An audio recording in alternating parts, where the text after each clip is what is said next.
नमस्कार दोस्तों, आपका स्वागत करता हूं इस YouTube channel SK coaching centre पर। दोस्तों आज हम लोग रीजनिंग के एक और नए पार्ट को देखने वाले हैं। ये रीजनिंग का पार्ट नंबर आपका 229 होने वाला है। अगर आप लोग इससे पहले वाले पार्ट नहीं देखे होंगे तो ज़रूर जाकर देख लीजिएगा।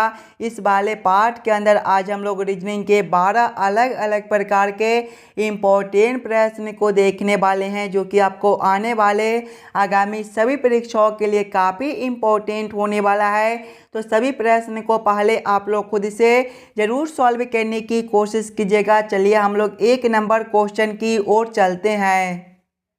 ये रहा क्वेश्चन नंबर 1। क्वेश्चन नंबर 1 आपको कह रहा है नीचे दिए गए प्रश्न में लुप्त संख्या ज्ञात करें। लुप्त संख्या निकालने के लिए बोला जा रहा है। ये जो प्रश्न है ये आपका मिसिंग नंबर से रिलेटेड प्रश्न है। यहाँ पर आपका एक क्वेश्चन मार्क है। इस वाले क्वेश्चन मार्क पे आपका कौन सा संख्या भरा जाएगा ये आप लोगों से पूछ रहा है।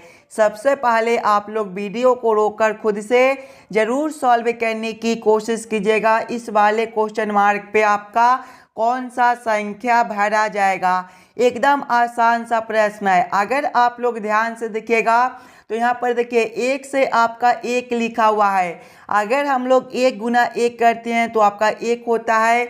आगे देखिएगा एक से आपका दो लिखा हुआ है। एक गुना दो जो है ये आपका दो होता है। आगे देखिए दो से आपका छः है। दो गुना तीन जो है ये आपका छः होता है। आगे देखिएगा तो छः से आपका 24 है। छः गुना चार जो है ये आपका 24 होता है। आगे देखिए 24 से आपका 120 है। 24 गुना 5 जो है ये आपका 120 होता है। आगे आपका 120 से 720 लिखा हुआ है। 120 गुना 6 जो है ये आपका 720 होता है। और आगे आपका क्वेश्चन मार्क है। ध्यान से देखिएगा तो गुना 1 है, गुना 2 है, गुना 3 है, गुना 4 है, गुना 5 है, गुना 6 है। यानी कि अगला जो है वो आपका गुना 7 हो जाएगा। 720 गुना 7 आपका कितना होता है। 720 गुना 7 जो है ये आपका 50 24 होता है। 50 40 होता है, यानी कि 5040 होता है। 5040 आपका ऑप्शन नंबर डी में दिया गया है, जो कि आपका सही उत्तर बनता है। इस वाले क्वेश्चन मार्क पे आपका 50 40 भरा जाएगा। क्लियर है। चलिए अगले प्रश्न की ओर हम लोग चलेंगे, क्वेश्चन नंबर 2 की ओर। ये रहा क्वेश्चन नंबर 2। क्वेश्चन नंबर 2 आपको कह रहा है नीचे दिए गए प्रश्न में संबंधित संख्या को चुनिए। इस बार आपको संबंधित संख्या चुनने के लिए बोला जा रहा है। प्रश्न आपको कह रहा है जिस प्रकार से 5 का संबंध 100 के साथ है, उसी प्रकार से आप लोगों से पूछा जा रहा है 7 का संबंध कौन सा संख्या के साथ होगा, जो इस वाले क्वेश्चन मार्क पे भरे जाएंगे। दोस्तों ये जो प्रश्न है ये आपका नंबर एनालॉजी रीजनिंग का प्रश्न है। और इस प्रकार के भी प्रश्न आपको सभी एग्जाम में पूछे जाते हैं। तो पहले आप लोग खुद से ज़रूर सॉल्व करने की कोशिश कीजिएगा। सबसे पहले आप लोग यहाँ पर ये समझने की कोशिश कीजिएगा 5 से हम लोग 100 किस प्रकार से ला सकते हैं। 5 को हम लोग क्या करेंगे ताकि हमारा 100 बन जाए, उसी प्रकार से हम लोग सोचेंगे 7 से हमारा कौन सा संख्या बनेगा जो इस वाले क्वेश्चन मार्क पे भरे जाएंगे। सबसे पहले हम लोगों को क्या करना है, 5 से 100 लाना है। अगर हम लोग 5 गुना 20 करते हैं तो ये आपका 100 बनता है। वही सेम आगे करेंगे जब हम लोग 7 गुना 20 करेंगे तो ये जो है ये आपका 140 हो जाएगा। देखिए 140 आपका किसी भी ऑप्शन में नहीं दिया गया है, यानी कि ये जो तरीका है ये तरीका हमारा गलत हो जाएगा।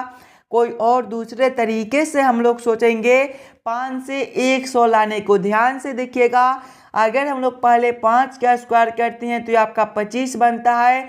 और 25 गुना 4 जो है ये आपका 100 होता है। वही सेम हम लोग आगे करेंगे। संख्या 7 है तो पहले 7 का स्क्वायर करेंगे। 7 का स्क्वायर आपका 49 होता है। और 49 गुना 4 करने पर ये आपका 196 हो जाएगा। 196 आपका ऑप्शन नंबर बी में दिया गया है, जो कि आपका सही उत्तर बनता है। इस वाले क्वेश्चन मार्क पे आपका 196 भरा जाएगा। क्लियर है। चलिए अगले प्रश्न की ओर हम लोग चलेंगे, क्वेश्चन नंबर 3 की ओर। ये रहा क्वेश्चन नंबर 3। क्वेश्चन नंबर 3 आपको कह रहा है नीचे दिए गए प्रश्न में संबंधित शब्द को चुनिए। इस बार आपको संबंधित शब्द चुनने के लिए बोला जा रहा है। प्रश्न आपको कह रहा है जिस प्रकार से केंचुआ का संबंध कीचड़ के साथ है, उसी प्रकार से आप लोगों से पूछा जा रहा है केकड़ा का संबंध कौन सा शब्द के साथ होगा, जो इस वाले क्वेश्चन मार्क पे भरे जाएंगे। सबसे पहले आप लोग यहाँ पर ये समझने की कोशिश कीजिएगा केचुआ से आपका कीचड़ किस प्रकार से लिखा हुआ है, केचुआ से कीचड़ आपका किस प्रकार से संबंधित है। उसी प्रकार से आप लोग सोचिएगा केकड़ा से आपका कौन सा शब्द बनेगा, जो इस वाले क्वेश्चन मार्क पे भरे जाएंगे।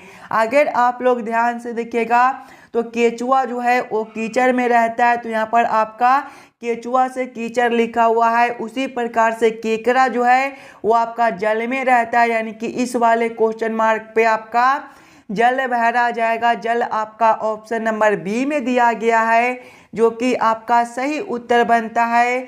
चलिए अगले प्रश्न की ओर हम लोग चलेंगे, क्वेश्चन नंबर 4 की ओर। ये रहा क्वेश्चन नंबर 4। क्वेश्चन नंबर 4 आपको कह रहा है एल और एम बहने हैं, पी एल का पति है, ओ एम का पति है, क्यू एम और ओ का पुत्र है, तो एल और क्यू का क्या संबंध है, ये आप लोगों से पूछ रहा है। ये जो प्रश्न है ये आपका ब्लड रिलेशन से रिलेटेड प्रश्न है, और जब भी आपको इस प्रकार के प्रश्न देखने को मिले तो सबसे पहले आप लोग प्रश्न को ध्यान से पढ़िएगा और समझने की कोशिश कीजिएगा। देखिए प्रश्न पहले आपको कह रहा है एल और एम बहने हैं। एल और एम बहने हैं मतलब दोनों एक ही पीढ़ी का होगा, यानी कि एल और एम को हम लोग सामने सामने रखेंगे। क्या रिश्ता है, बहन का है, तो आप लोग यहाँ पर बहन भी लिख लीजिएगा ताकि आपको समझने में कोई दिक्कत ना हो। आगे प्रश्न को पढ़िएगा, पी एल का पति है। पी कौन है, एल का पति है मतलब ये भी एक ही पीढ़ी का होगा, यानी कि इसको भी हम लोग सामने सामने रखेंगे। एल के सामने किसको रखेंगे, पी को रखेंगे। क्या रिश्ता है, पति का है, तो आप लोग यहाँ पर पति भी लिख लीजिएगा। आगे प्रश्न को पढ़िएगा, ओ एम का पति है। ओ कौन है, एम का पति है मतलब ये भी एक ही पीढ़ी का होगा, यानी कि एम के सामने हम लोग किसको रखेंगे, ओ को रखेंगे। क्या रिश्ता है, पति का है, तो आप लोग यहाँ पर पति भी लिख लीजिएगा। आगे प्रश्न को पढ़िएगा, क्यू एम और ओ का पुत्र है। क्यू कौन है, एम और ओ का पुत्र है मतलब एक पीढ़ी नीचे का होगा, यानी कि एम और ओ से नीचे हम लोग किसको रखेंगे, क्यू को रखेंगे। क्या रिश्ता है क्यू का, तो पुत्र का रिश्ता है, तो आप लोग यहाँ पर पुत्र भी लिख लीजिएगा ताकि आपको समझने में कोई दिक्कत ना हो। एम और ओ का पुत्र कौन है, क्यू है। आगे प्रश्न को पढ़िएगा, एल और क्यू का क्या संबंध है, ये आप लोगों से पूछ रहा है। देखिए एल आपका यहाँ पर है और क्यू आपका यहाँ पर है, ये दोनों का रिश्ता आप लोगों से पूछ रहा है। अगर आप लोग ध्यान से देखिएगा तो एल का बहन एम है और एम का पुत्र जो है वो क्यू है, यानी कि आपके बहन का पुत्र आपका कौन लगेगा, आपका बहन का जो पुत्र है वो आपका भांजा लगेगा, यानी कि यहाँ पर जो रिश्ता है वो भांजा का रिश्ता है, तो आप लोग यहाँ पर भांजा लिख लीजिएगा। भांजा आपका ऑप्शन नंबर सी में दिया गया है, जो कि आपका सही उत्तर बनता है। चलिए अगले प्रश्न की ओर हम लोग चलेंगे, क्वेश्चन नंबर 5 की ओर। ये रहा क्वेश्चन नंबर 5। क्वेश्चन नंबर 5 जो है ये आपका वेन आरेख वेन डायग्राम से रिलेटेड प्रश्न है। कमीज, पतलून और कपड़े का किस प्रकार से वेन आरेख वेन डायग्राम बनेगा, ये आप लोगों से पूछ रहा है।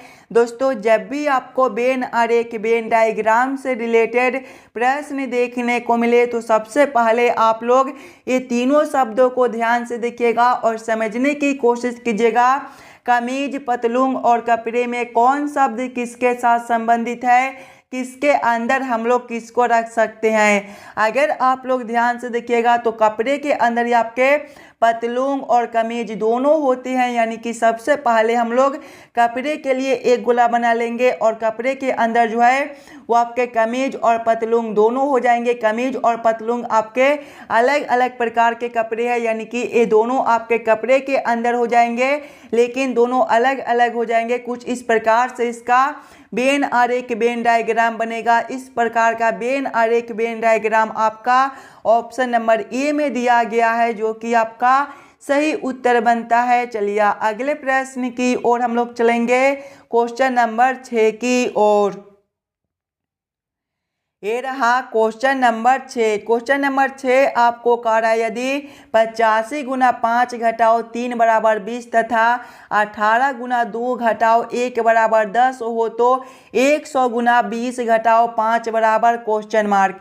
इस वाले क्वेश्चन मार्क पे आपका कौन सा संख्या भरा जाएगा, ये आप लोगों से पूछ रहा है। दोस्तों ये भी प्रश्न आपके आने वाले आगामी सभी परीक्षाओं के लिए काफ़ी इम्पोर्टेंट प्रश्न है, तो पहले आप लोग खुद से ज़रूर सॉल्व करने की कोशिश कीजिएगा। कुछ इस प्रकार के भी प्रश्न आपको सभी एग्जाम में बार बार पूछे जाते हैं, और जब भी आपको इस प्रकार के प्रश्न देखने को मिले तो सबसे पहले आप लोग ये समझने की कोशिश कीजिएगा यहाँ पर आपका 85 5 और 3 से 20 किस प्रकार से लिखा हुआ है, 18 2 और 1 से आपका 10 किस प्रकार से लिखा हुआ है, उसी प्रकार से आप लोग सोचिएगा 120 और 5 से आपका कौन सा संख्या बनेगा जो इस वाले क्वेश्चन मार्क पे भरे जाएंगे।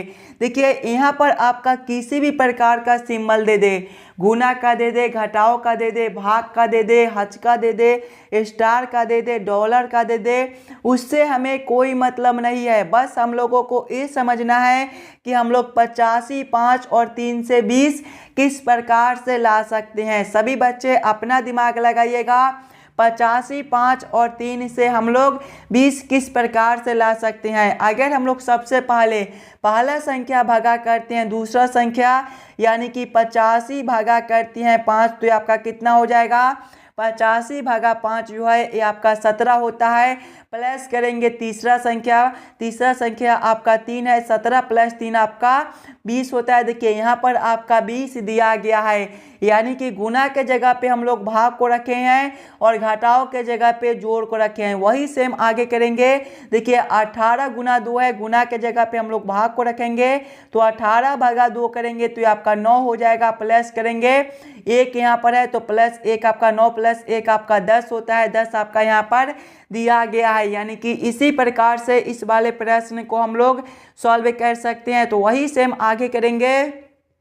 पहले आपका 100 दिया गया है, 100 गुना 20 है, तो यहाँ पर करेंगे भागा 20। 100 भागा 20 जो है ये आपका 5 होता है, घटाओ 5 है तो करेंगे जोड़ 5। 5 प्लस 5 आपका 10 होता है। 10 आपका ऑप्शन नंबर सी में दिया गया है, जो कि आपका सही उत्तर बनता है। इस वाले क्वेश्चन मार्क पे आपका 10 भरा जाएगा। क्लियर है दोस्तों, सभी प्रश्न इंपॉर्टेंट प्रश्न है, तो पहले आप लोग खुद से ज़रूर सॉल्व करने की कोशिश कीजिएगा, और आप लोग हमें कमेंट भी करके बतलाइएगा कि कितने प्रश्न को आप लोग खुद से सॉल्व किए हो। अगर आपको किसी भी प्रश्न में कहीं पर भी कोई दिक्कत हो तो हमें वो भी कमेंट कर दीजिएगा। चलिए अगले प्रश्न की ओर हम लोग चलेंगे, क्वेश्चन नंबर 7 की ओर। ये रहा क्वेश्चन नंबर 7। क्वेश्चन नंबर 7 आपको कह रहा है नीचे दिए गए श्रृंखला को पूरा करें। इस बार आपको श्रृंखला सीरीज से रिलेटेड प्रश्न दिया गया है। एक श्रृंखला सीरीज दिया हुआ है और यहाँ पर क्वेश्चन मार्क है। इस वाले क्वेश्चन मार्क पे आपका कौन सा संख्या भरा जाएगा, ये आप लोगों से पूछ रहा है। सबसे पहले आप लोग श्रृंखला सीरीज को ध्यान से देखिएगा और समझने की कोशिश कीजिएगा आपका किस प्रकार का श्रृंखला सीरीज दिया हुआ है। अगर आप लोग श्रृंखला सीरीज को देखिएगा तो देखिए पहले आपका 36 दिया गया है, 36 के आगे आपका 34 है, 34 के आगे आपका 30 दिया हुआ है, 30 के आगे आपका 28 है, 28 के आगे आपका 24 है और इसके आगे आपका क्वेश्चन मार्क है। ये जो श्रृंखला सीरीज है ये आपका नीचे की ओर घट रहा है। और जब भी आपको इस प्रकार के श्रृंखला सीरीज देखने को मिले तो पहले आप लोग अंतर को देखिएगा। देखिए 36 से आपका 34 है, -2 का अंतर है। 34 से 30 है, -4 का अंतर है। 30 से आपका 28 है, -2 का अंतर है। 28 से 24 है, -4 का अंतर है। और आगे आपका क्वेश्चन मार्क है। ध्यान से देखिएगा, एक बार -2 करता है तो एक बार -4 करता है। यहाँ पर देखिए -4 है, यानी कि अगला अंतर जो है वो आपका -2 का हो जाएगा। 24 - 2 आपका 22 होता है। 22 आपका ऑप्शन नंबर सी में दिया गया है, जो कि आपका सही उत्तर हो जाएगा। इस वाले क्वेश्चन मार्क पे आपका 22 भरा जाएगा। क्लियर है? चलिए अगले प्रश्न की ओर हम लोग चलेंगे, क्वेश्चन नंबर 8 की ओर। ये रहा क्वेश्चन नंबर 8। ये जो प्रश्न है ये आपका कथन और निष्कर्ष से रिलेटेड प्रश्न है। कुछ इस प्रकार के भी प्रश्न आपको एग्जाम में देखने को मिलेंगे, तो पहले आप लोग खुद से ज़रूर सॉल्व करने की कोशिश कीजिएगा। जब भी आपको इस प्रकार के प्रश्न देखने को मिले तो सबसे पहले आप लोग सभी कथन को ध्यान से पढ़िएगा और उस सभी कथन को आप लोग वेन आरेख वेन डायग्राम पर सेट कर लीजिएगा, ताकि प्रश्न को सॉल्व करने और समझने में आपको आसानी हो। देखिए कथन एक आपको कह रहा है कुछ बिल्लियाँ बिलैठे होती है, कुछ बिल्लियाँ बिलैठे होती है। इसका वेन आरेख वेन डायग्राम आपका किस प्रकार से बनेगा? कुछ बिल्लियाँ बिलैठे होती है, यानी कि ये जो आरेख है ये आपका बिल्लियाँ के लिए हो जाएगा और ये जो आरेख है ये आपका बिलैठे के लिए हो जाएगा। यहाँ पर आप लोग नाम भी लिख लीजिएगा। ये जो आरेख है ये आपका बिल्लियाँ के लिए है, तो आप लोग यहाँ पर बिल्लियाँ भी लिख लीजिएगा, ताकि आपको समझने में कोई दिक्कत ना हो। अगला आरेख जो है ये जो आरेख है ये आपका बिलैठे के लिए है, तो आप लोग यहाँ पर बिलैठे भी लिख लीजिए, ताकि आपको समझने में कोई दिक्कत ना हो। आगे कथन को पढ़िएगा। कथन 2 आपको कह रहा है सभी कुत्ते बिलैठे होते हैं। सभी कुत्ते क्या होते हैं? बिलैठे होते हैं, यानी कि बिलैठे के अंदर जो है वो आपके कुत्ते हो जाएंगे। ये जो आरेख है ये आपके कुत्ते के लिए हो जाएगा, तो आप लोग यहाँ पर कुत्ता भी लिख लीजिएगा, ताकि आपको समझने में कोई दिक्कत ना हो। अब आप लोग इस वाले वेन आरेख वेन डायग्राम के आधार पर निष्कर्ष को सही या फिर गलत कीजिएगा। देखिए निष्कर्ष एक आपको कह रहा है कुछ बिल्लियाँ कुत्ते होती है, कुछ बिल्लियाँ कुत्ते होती है। ध्यान से देखिएगा, तो बिल्लियाँ के लिए आरेख आपका यहाँ पर दिया गया है और कुत्ते के लिए आरेख आपका यहाँ पर है। ये दोनों आरेख आपका अलग अलग दिया गया है, यानी कि कोई बिल्लियाँ कुत्ते नहीं हो सकती है। ये जो निष्कर्ष है ये आपका गलत बनता है। निष्कर्ष 2 को देखिएगा, कुछ कुत्ते बिल्लियाँ होते हैं, कुछ कुत्ते जो है वो बिल्लियाँ होती हैं। ध्यान से देखिएगा, तो कुत्ते के लिए आरेख आपका यहाँ पर है और बिल्लियाँ के लिए आरेख आपका यहाँ पर है। ये दोनों भी आपका अलग अलग है, यानी कि कुछ कुत्ते भी आपके बिल्लियाँ नहीं हो सकता है। ये भी निष्कर्ष आपका गलत बनता है। दोनों निष्कर्ष आपका गलत होता है। कौन सा ऑप्शन में दोनों निष्कर्ष को गलत किया गया है? ध्यान से देखिएगा, ऑप्शन नंबर सी में तो ना निष्कर्ष 1 निकलता है और ना ही निष्कर्ष 2, यानी कि क्वेश्चन नंबर 8 का आपका ऑप्शन नंबर सी जो है सही उत्तर बनता है। चलिए अगले प्रश्न की ओर हम लोग चलेंगे, क्वेश्चन नंबर 9 की ओर। ये रहा क्वेश्चन नंबर 9। क्वेश्चन नंबर 9 आपको कह रहा है नीचे दिए गए प्रश्न में विषम शब्द को पहचान करें। इस बार आपको विषम शब्द चुनने के लिए बोला जा रहा है, और जब भी आपको विषम शब्द चुनने के लिए बोले तो सबसे पहले आप लोग चारों ऑप्शन को ध्यान से देखिएगा और समझने की कोशिश कीजिएगा। ये चारों ऑप्शन में आपका सबसे अलग ऑप्शन कौन सा दिया गया है? जो ऑप्शन आपका सबसे अलग बनेगा वही ऑप्शन आपका सही उत्तर भी हो जाएगा। देखिए ऑप्शन ए में आपका जनवरी है, ऑप्शन बी में फरवरी है, ऑप्शन सी में जुलाई है और ऑप्शन डी में आपका दिसंबर दिया गया है। अगर आप लोग ध्यान से देखिएगा दोस्तों, तो जनवरी जो है ये आपका 31 दिन का महीना होता है, जुलाई भी आपका 31 दिन का महीना होता है और दिसंबर भी आपका 31 दिन का महीना होता है, जबकि फरवरी जो है ये आपका 28 या फिर 29 दिन का महीना होता है। यानी कि सबसे अलग ऑप्शन जो है वो आपका ऑप्शन बी बनता है। क्वेश्चन नंबर 9 का आपका ऑप्शन नंबर बी फरवरी जो है सही उत्तर हो जाएगा। चलिए अगले प्रश्न की ओर हम लोग चलेंगे, क्वेश्चन नंबर 10 की ओर। ये रहा क्वेश्चन नंबर 10। क्वेश्चन नंबर 10 आपको कह रहा है नीचे दिए गए प्रश्न आकृति का सही दर्पण छवि चुनिए।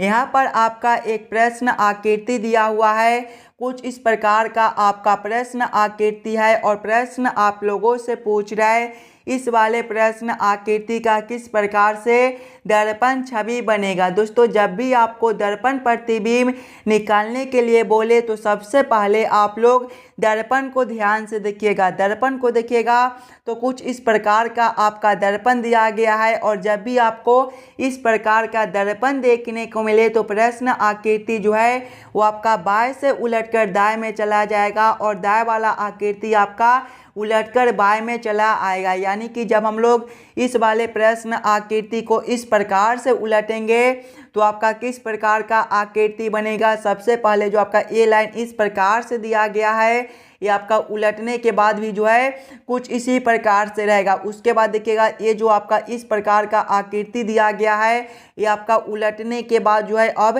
कुछ इस प्रकार से आपको दिखाई देंगे। आगे देखिएगा ये जो आकृति आपका इस प्रकार से है, ये आपका उलटने के बाद जो है एक कुछ इस प्रकार से आपको दिखाई देंगे। इस प्रकार का उत्तर आकृति आपका ऑप्शन नंबर डी में दिया गया है, जो कि आपका सही उत्तर बनता है। इस वाले प्रश्न आकृति का सही दर्पण छवि आपका ऑप्शन नंबर डी में दिया गया है। क्लियर है। चलिए अगले प्रश्न की ओर हम लोग चलेंगे, क्वेश्चन नंबर 11 की ओर।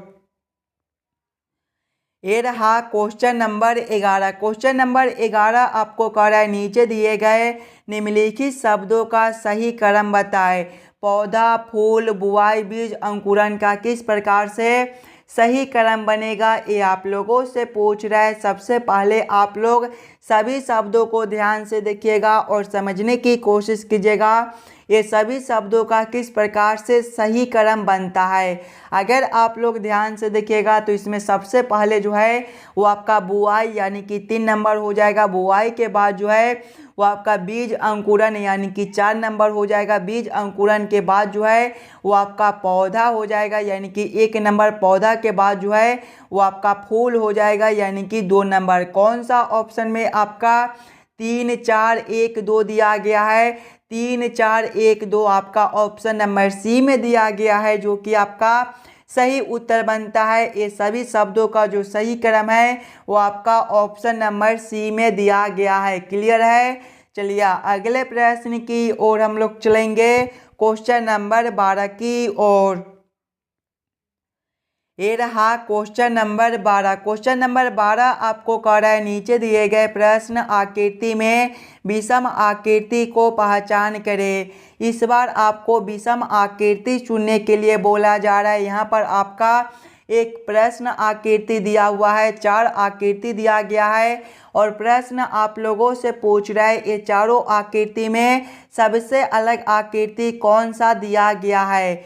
सबसे पहले आप लोग चारों आकृति को ध्यान से देखिएगा और समझने की कोशिश कीजिएगा ये चारों आकृति में आपका सबसे अलग आकृति कौन सा दिया गया है। अगर आप लोग ध्यान से देखिएगा आकृति ए में तो आपका 1 2 3 खंड है। आकृति बी में देखिएगा तो 1 2 3 4 खंड है। आकृति सी में आपका 1 2 3 4 खंड है। आकृति डी में आपका 1 2 3 4 खंड है। देखिएगा ध्यान से तो बी सी और डी में आपका 4 खंड दिया गया है, जबकि आकृति ए में आपका 3 ही खंड दिया गया है। यानी कि सबसे अलग आकृति आपका ऑप्शन ए बनता है। यानी कि क्वेश्चन नंबर 12 का आपका ऑप्शन नंबर ए जो है सही उत्तर हो जाएगा।